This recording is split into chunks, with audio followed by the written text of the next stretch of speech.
Today's video will present the fourth of 6 principles extracted of the book of Ecclesiastes, chapter 3. But before we get into subject, here is a quick rundown of what we have done so far.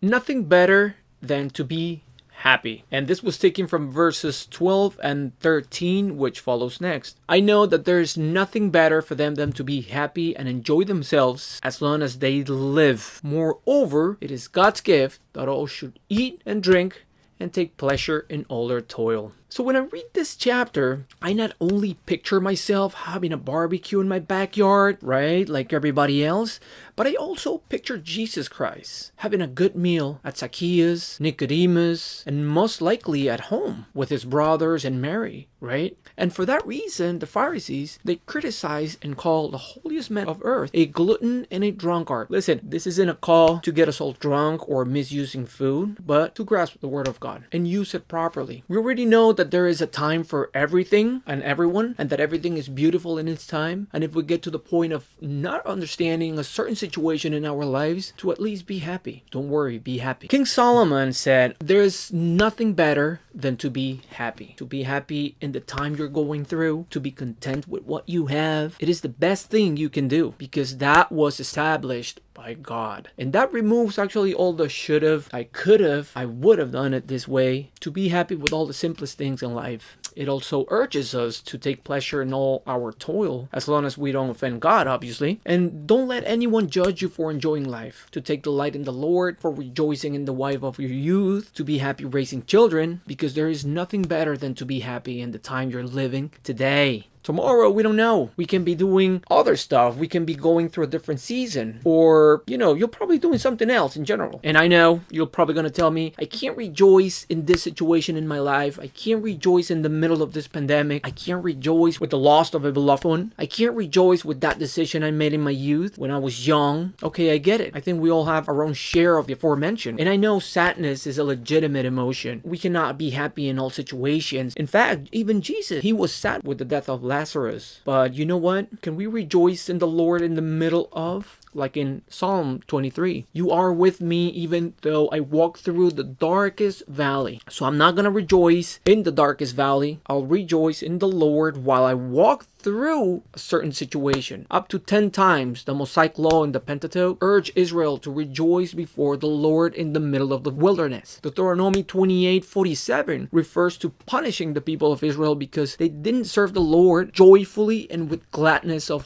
heart for the abundance of everything. In fact, the entire Bible is filled with verses urging to rejoice before the Lord. There's nothing better than to be happy. Thank you all. God bless you. And until the next video.